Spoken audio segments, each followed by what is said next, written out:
नमस्कार विद्यार्थी मित्रांनो.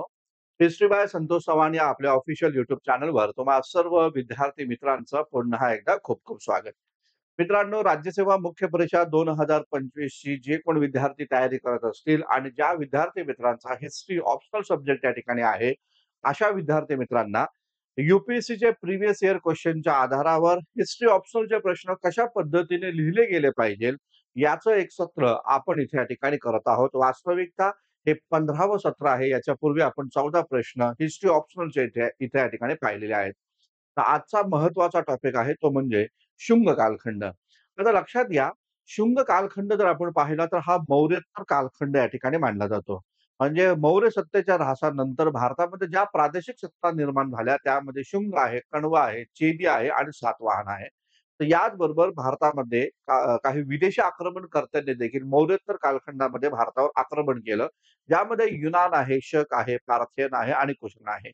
वास्तविकता मौर्योत्तर कालखंड हा भारतामधला एक संक्रमणाचा कालखंड मानला जातो. कारण या काळामध्ये देशी आणि विदेशी सांस्कृतिक समन्वय इथे या ठिकाणी घडल्याचं एकंदरीत दिसून येतं आणि या काळामध्ये विविध प्रकारचे कला केंद्रांचा उदय देखील या ठिकाणी झाल्याचं दिसून येतं. आजचं सेशन जे आहे हे शुंग कालखंडामधल्या घटकांवर आपल्याला इथे या ठिकाणी करायचं आहे आणि आजच्या या सेशनमध्ये यू-पी-एस-सीनं या टॉपिकवर काय प्रश्न विचारले होते, त्यावर देखील आपल्याला इथं चर्चा करायची आहे. तेव्हा सुरू करूया आजचं महत्त्वाचं सेशन. आता बघा, हा एक प्रश्न आपल्याला या ठिकाणी पाहायला भेटतो, जो प्रश्न यू-पी-एस-सी 2019च्या पेपरमधला आहे आणि या प्रश्नाचं उत्तर तुम्हाला 150 शब्दात लिहायचं आहे. साधारणतः 15 गुण या प्रश्नाला इथे या ठिकाणी दिलेले आहेत. प्रश्न काय आहे तो आधी नीट वाचून घेऊ आणि त्यानंतर याचं उत्तर कशा पद्धतीने लिहिणं गरजेचं आहे त्यावर पण आपण चर्चा करूया.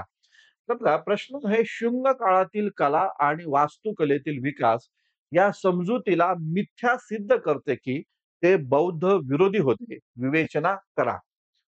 तर हा प्रश्न जेव्हा आपण अभ्यासतो तेव्हा लक्षात घ्या, जेव्हा वाचला जातो तेव्हा लक्षात घ्या, एकच महत्वाची डिमांड आहे उत्तर लिहिण्याच्या आधी, की प्रश्न तुम्हाला कितपत समजलेला आहे. प्रश्न जर समजला तर तुम्हाला उत्तर इथे या ठिकाणी लिहिता येतं. त्यामुळे प्रश्न काळजीपूर्वक वाचा. तो त्याचं मनन करा, चिंतन करा आणि त्यानंतरच तो प्रश्न इथे या ठिकाणी लिहायला घ्या. प्रश्नामध्ये सांगितलेलं की शुंग काळातील कला आणि वास्तुकलेचा जो विकास झाला, या समजुतीला मिथ्या सिद्ध करते की कोणत्या समजुतीला मिथ्या सिद्ध करते की ते बौद्ध विरोधी होते. म्हणजे काय? म्हणजे समाजामध्ये एक प्रचलित अशी समजूत आहे, की शुंग कालखंड जो आहे, हा खास करून पुष्यमित्र शुंग आणि त्याचे जे उत्तराधिकारी हे बौद्ध धर्माचे विरोधक या ठिकाणी होते. कारण शुंग, पुष्यमित्र शुंगानं पुन्हा एकदा ब्राह्मण धर्माला राजश्रय या ठिकाणी दिला आणि मग त्यामुळं पाहायला असं भेटतं, की बौद्ध धर्म जो आहे, या नंतरच्या काळापासून किंवा या शुंगांच्या काळापासून या बौद्ध धर्माला उतरती कळा लागली. असा एक समज समाजामध्ये इथे या ठिकाणी आहे. अनेक बौद्ध ग्रंथांमधनं देखील या पद्धतीची भूमिका मांडली गेली आहे. तर इथे प्रश्नाची डिमांड काय आहे? प्रश्नामध्ये काय सांगितलेलं आहे, की शुंग काळामध्ये कला आणि वास्तुकलेचा जो विकास झाला, तर त्या विकासामुळे या समजुतीला ही एक समजूत एक मिथ्या सिद्ध होते, की ते बौद्ध धर्माचे विरोधक आहे किंवा बौद्ध विरोधी या ठिकाणी आहे. तर याची आपल्याला विवेचना इथे या ठिकाणी करायची आहे. म्हणजे आपल्याला हे सांगायचंय, की शुंगांच्या कालखंडामध्ये जो काही बौद्ध धर्माचा विकास आणि जो काही कला आणि वास्तुकलेचा विकास झाला, त्यामुळे आपल्याला हे सिद्ध होतं, की बौद्ध धर्माचे ते विरोधक नाही. हे तुम्हाला इथे या ठिकाणी सिद्ध करायचे आहे. कारण ही समजूत म्हणजे शुंग हे बौद्ध विरोधी होते. ही समजूत एक मिथ्या आहे, हे तुम्हाला सिद्ध करायचंय. कशाच्या आधारावर?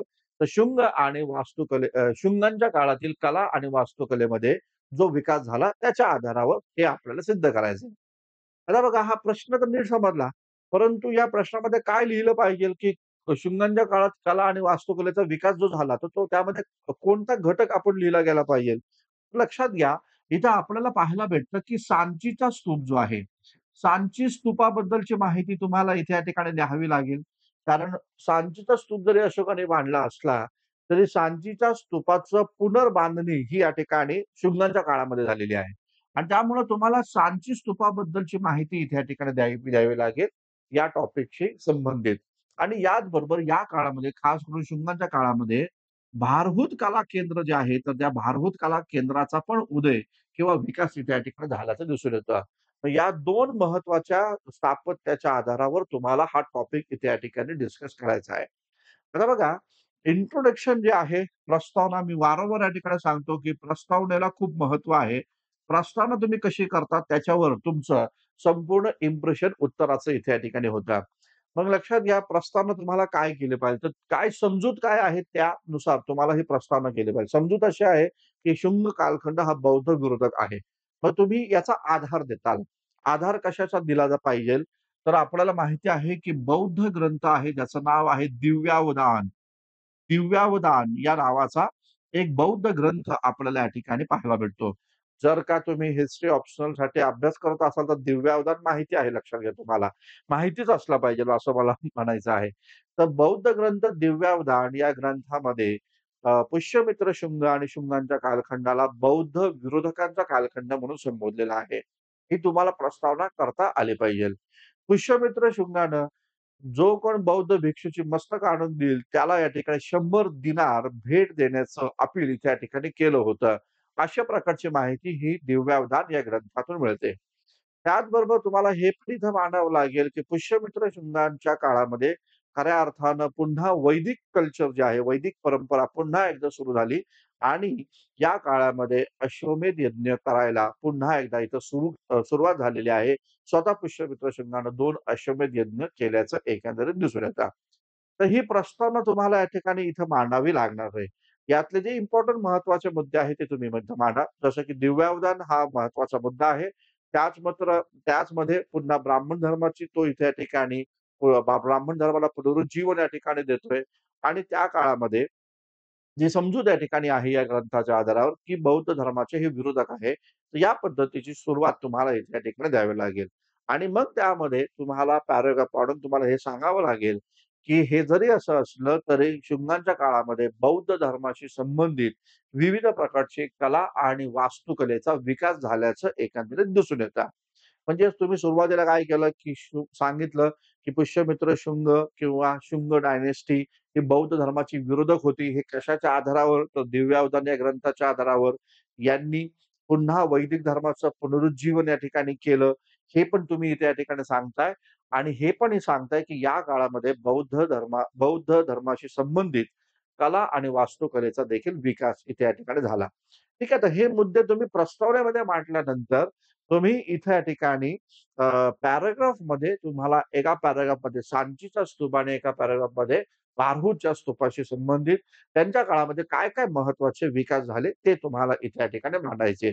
तर तुम्ही इथं पहिलं पॅराग्राफमध्ये या ठिकाणी म्हणू शकता, की पुष्यमित्र शुंगाच्या काळामध्ये जरी वैदिक धर्माचं पुनरुज्जीवन झालं असलं, तरी या शुंगांच्याच काळामध्ये बौद्ध स्थापत्य आणि बौद्ध कलेला मोठ्या प्रमाणात प्रोत्साहन देण्यात आल्याचं दिसून येतं. उदाहरणार्थ सांचीचा स्तूप जर आपण इथं पाहिला, आता सांचीचा स्तूप जो आहे, जो अशोकाच्या काळामध्ये बांधला गेला. मात्र अशोकाच्या काळात हा सांचीचा स्तूप हा विटांचा या ठिकाणी बांधला होता. पुष्यमित्र शुंगाच्या काळामध्ये किंवा शुंगांच्या काळामध्ये सांचीचा स्तूप हा दगडी बांधकामानं बांधल्याचं एकंदरीत दिसून येतं. सांचीच्या स्तूपामध्ये काय केलं शुंगांच्या काळामध्ये, तर आपल्याला पाहायला भेटतं, की सांचीच्या स्तूपामध्ये प्रदक्षिणा मार्ग जो आहे, हा प्रदक्षिणा मार्ग इथे या ठिकाणी निर्माण करण्यात आला शुंगांच्या कालखंडामध्ये. हा महत्वाचा मुद्दा तुम्हाला इथे या ठिकाणी मांडणं गरजेचं आहे. याचबरोबर अजून काय बरं, तर सांचीचा स्तूप साहजिकच आपल्याला माहिती आहे, की महायान संप्रदायाशी संबंधित स्तूप आहे. कारण एकही बुद्ध मूर्ती इथे या ठिकाणी तुम्हाला पाहायला भेटत नाही. आणि म्हणून मग सांचीच्या स्तूपामध्ये आपल्याला पाहायला भेटतं बौद्ध धर्माशी संबंधित विविध प्रकारची प्रतीकचिन्ह जे आहे, तर ते विविध प्रकारची प्रतीकचिन्ह सांचीच्या स्तूपामध्ये बौद्ध धर्माशी संबंधित तुम्हाला इथे या ठिकाणी पाहायला भेटतात. मग कोणते प्रतीकचिन्ह इथे आहे? तर ज्याच्यामध्ये कमळ जो आहे, कमळ कमळ कमळ सिंहासन आपल्याला इथे या ठिकाणी पाहायला भेटतं. तर कमळ सिंहासन जो आहे, हे कमळ सिंहासन तुम्हाला इथे या ठिकाणी पाहायला भेटतं. बौद्ध धर्माशी संबंधित पदचिन्ह जे आहे, हे पदचिन्ह पण तुम्हाला पाहायला भेटतात. याचबरोबर धम्मचक्र हे देखील तुम्हाला इथे या ठिकाणी पाहायला भेटतात. आणखीन काय तर सांचीच्या स्तूपामध्ये जो प्रदक्षिणा मार्ग इथे निर्माण केला गेला, तर त्या प्रदक्षिणा मार्गाच्या भिंतींवर तुम्हाला इथे या ठिकाणी जातक कथा जी आहे, तर त्या जातक कथा इथे या ठिकाणी चित्रित केल्याचं एकंदरीत या ठिकाणी दिसून येतं. तर हे तुम्हाला इथे या ठिकाणी मांडायचं आहे. हे ना, हे इथं तुम्हाला सांचीच्या स्तूपाशी संबंधित हा मुद्दा इथे या ठिकाणी मांडता आला पाहिजे. त्याच्यानंतर जर आपण इथं पाहिलं तर भारहूत कला केंद्र जे आहे, तर त्या भारहूत कला केंद्राचा पण मुद्दा तुम्हाला इथे या ठिकाणी मांडणं गरजेचं आहे. खास करून शुंगांच्याच काळामध्ये मध्य प्रदेशामध्ये भारहूत कला केंद्राचा उदय या ठिकाणी होतो आणि हा जो कला हे जे कला केंद्र जे आहे, हे पूर्णतः बौद्ध धर्माशी संबंधित हे कला केंद्र आहे. जे हीनयान संप्रदायाचं हीनयान संप्रदाय जो आहे, तर त्या हीनयान संप्रदायाला मोठ्या प्रमाणावर प्रोत्साहन देताना आपल्याला दिसून येतं. मग भारहूत कला केंद्रामध्ये तुम्हाला काय-काय पाहायला भेटतं? तर भारहूत कला केंद्रामध्ये सर्वात महत्त्वाचं म्हणजे दगडी रेलिंग तुम्हाला या ठिकाणी पाहायला भेटतात, है ना. तर दगडी रेलिंग जे आहे, तर ते दगडी रेलिंग इथं तुम्हाला या ठिकाणी पाहायला भेटतात. तर भारहूत कला केंद्र आपण हिस्ट्री जीएसच्या पण बॅचमध्ये पाहिलंय आणि हिस्ट्री ऑप्शनलच्या पण बॅचमध्ये या ठिकाणी घेतलेलं आहे. ही दगडी रेलिंग आहे इथं आणि त्या दगडी रेलिंग्सवर सुंदर नक्षीकाम इथे या ठिकाणी करण्यात आल्याचं एकंदर त्या ठिकाणी पाहायला भेटतं. दगडी रेलिंगवर सुंदर नक्षीकाम इथे या ठिकाणी करण्यात आल्याचं एकंदरीत दिसून येतं. याचबरोबर अजून काय आहे, पाहायला असं भेटतं की इथं बौद्ध धर्माशी संबंधित या ठिकाणी यक्ष-यक्षिणी जे आहे, बौद्ध धर्माशी संबंधित ज्या काही यक्ष-यक्षिणी ज्या आहे, तर त्या यक्ष-यक्षिणीच्या मूर्त्या तुम्हाला इथे या ठिकाणी पाहायला मिळत आहेत. बौद्ध धर्माशी संबंधित यक्ष-यक्षिणी यांच्या मूर्त्या देखील इथे या ठिकाणी निर्माण करण्यात आल्याचं एकंदरीत दिसून येतं. या कला केंद्रामध्ये काय अजून महत्त्वाचं पाहायला भेटतं, तर या कला केंद्रामध्ये एकाच भौगोलिक ठिकाणावर घडलेली घटना, त्यामध्ये विविध चित्रांचा किंवा विविध घटना इथे या ठिकाणी चित्रित केल्याचं एकंदरीत या ठिकाणी पाहायला भेटतं. कोरल्याचं एकंदरीत दिसतं. म्हणजे एका भौगोलिक ठिकाणामध्ये घडलेल्या विविध घटना ज्या आहेत, त्या विविध घटना अत्यंत कमी जागांमध्ये ते इथे या ठिकाणी कोरल्या गेलेल्या आहेत, असं आपल्याला एकंदरीत दिसून येतं. भारूड कला केंद्रामध्ये अजून काय तुम्हाला मिळतं? तर भारूड कला केंद्रामध्ये रूर जातक कथा, त्याचबरोबर कपी जातक कथा ही तुम्हाला पाहायला भेटते आणि विशेष महत्त्वाचं म्हणजे याच कला केंद्रामध्ये तुम्हाला सिद्धार्थ गौतम बुद्धांची आई महामाया, या महामाया देवीचं स्वप्न देखील तुम्हाला इथंच या ठिकाणी पाहायला भेटतं. तर याचं महामाया देवीच्या स्वप्नाशी संबंधित शिल्प देखील तुम्हाला भारहूत कला केंद्रामध्ये इथे या ठिकाणी पाहायला भेटतं. इथं तुम्हाला हे मांडणं गरजेचं आहे, की भारहूत कला केंद्र जे आहे, हे हीनयान संप्रदायाशी संबंधित असल्यामुळे इथं देखील तुम्हाला बुद्ध मूर्ती मिळत नाही. मात्र बौद्ध धर्माशी संबंधित किंवा बुद्धांच्या जीवनाशी संबंधित विविध प्रकारची प्रतीकचिन्ह इथे या ठिकाणी दर्शवण्यात आलेली आहे. असं एकंदरीत पाहायला भेटतं. तर इथं लिहितो बघा मी, की विविध प्रकारची जी प्रतीकचिन्ह जी आहे, ही प्रतीकचिन्ह तुम्हाला इथे या ठिकाणी पाहायला मिळतात. मग जसं की सिद्धार्थ गौतम बुद्धांचा जन्म याच्यासाठी हत्ती, त्याचबरोबर सिद्धार्थ गौतम बुद्धांनी जेव्हा महानिष्क्रमण केलं, त्यासाठी कंटक घोडा. बुद्धांना जेव्हा ज्ञान प्राप्त झालं त्याच्यासाठी बोधिवृक्ष, त्याचबरोबर बुद्धांना जेव्हा ज्ञान प्राप्त झालं तेव्हा बोधिवृक्ष, बुद्धांनी जेव्हा पहिलं या ठिकाणी प्रवचन दिलं त्याच्यासाठी धम्मचक्र आणि बुद्धांचं महापरिनिर्वाण झालं तेव्हा त्याच्यासाठी स्तूप या प्रकारचं प्रतीकचिन्ह इथे या ठिकाणी निर्माण करण्यात आलेलं आहे, असं एकंदर त्या ठिकाणी दिसून येतं. तर या प्रकारे बौद्ध धर्माला एक प्रकारे प्रोत्साहन देण्याचं काम हे शुंगांच्या काळामध्ये इथे या ठिकाणी झाल्याचं दिसून येतं. कारण कला आणि वास्तुकलेचा आधार जर आपण इथे या ठिकाणी पाहिला, तर कला व वास्तुकलेच्या आधारावर आपल्याला हे सिद्ध या ठिकाणी होतं, की सांचीचा स्तूप, भारहूत स्तूप याच्याद्वारे आपल्याला ही माहिती मिळते, की शुंगांच्या काळामध्ये या प्रकारच्या बौद्ध धर्माला एक प्रकारे बौद्ध धर्म जो आहे, तर बौद्ध धर्म जो आहे, तर तो एक प्रकारे त्याला मोठ्या प्रमाणावर प्रोत्साहन, मोठ्या प्रमाणावर चालना ही कला व वास्तुकलेच्या माध्यमातून इथे या ठिकाणी शुंगांनी दिलेली आहे, असं एकंदरीत दिसतं. आणि मग हे सगळे 2 महत्त्वाचे मुद्दे तुम्ही इथे या ठिकाणी लिहिल्यानंतर शेवट तुम्हाला या ठिकाणी करता येईल, की अशा पद्धतीने जरी बौद्ध साहित्यामध्ये पुष्यमित्र शुंग आणि त्याचे उत्तराधिकारी यांना बौद्ध धर्माचे विरोधक असं जरी संबोधलं असलं, तरी शुंगांच्या काळामध्ये जे कला आणि वास्तुकलेचा विकास झाला आणि ज्यातून बौद्ध धर्माला एक मोठ्या प्रमाणावर प्रोत्साहन आणि चालना देण्यात आली. यावरून आपल्याला हे या ठिकाणी सिद्ध करता येतं, की या ठिकाणी शुंग कालखंड हा बौद्ध विरोधकांचा कालखंड नव्हता किंवा शुंगांचे उत्तराधिकारी जे होते, ते बौद्ध विरोधी नव्हते.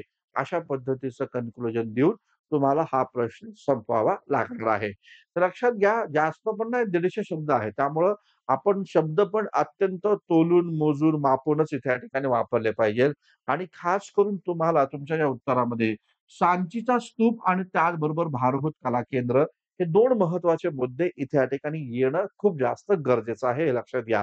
तर हिस्ट्री जी-एसच्या विद्यार्थ्यांनी पण हे लक्षात ठेवा आणि ऑप्शनल वाल्यांनी खास करून लक्षात ठेवा, की तुम्हाला सांचीच्या स्तूपामध्ये काय-काय महत्त्वाच्या गोष्टी आहेत आणि भारूत कला केंद्रामध्ये काय-काय महत्त्वाच्या गोष्टी आहेत आणि त्यातून कशा पद्धतीने बौद्ध धर्माला एक प्रकारे चालना आणि वास्तुकलेच्या माध्यमातून बौद्ध धर्म कशा पद्धतीने प्रसारित करण्याचं काम इथं शुंगांच्या काळामध्ये झालं, हे आपल्याला इथे या ठिकाणी म्हणावं लागणार आहे. ठीक आहे ना?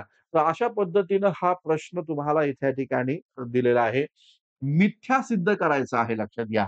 मिथ्या सिद्ध करायचं म्हणजे ही एक समजूत एक मिथ्या आहे. ही समजूत एक खोटी आहे. हे तुम्हाला इथं सिद्ध करायचंय कशाच्या आधारावर? शुंग काळातील कला आणि वास्तुकलेच्या आधारावर. मी जेवढं सांगितलं तेवढं तुम्हाला समजलं असेल. माझं अशी अजिबात म्हणणं नाही, की मी जे सांगितलं तेच अंतिम सत्य आहे. तुम्ही याच्यामध्ये वेगवेगळे रिसर्च करू शकता. वेगवेगळे मुद्दे पण या ठिकाणी देऊ शकता आणि वेगवेगळे मुद्दे देऊन तुम्ही हा प्रश्न आणखीन छान पद्धतीने पण या ठिकाणी देऊ शकता.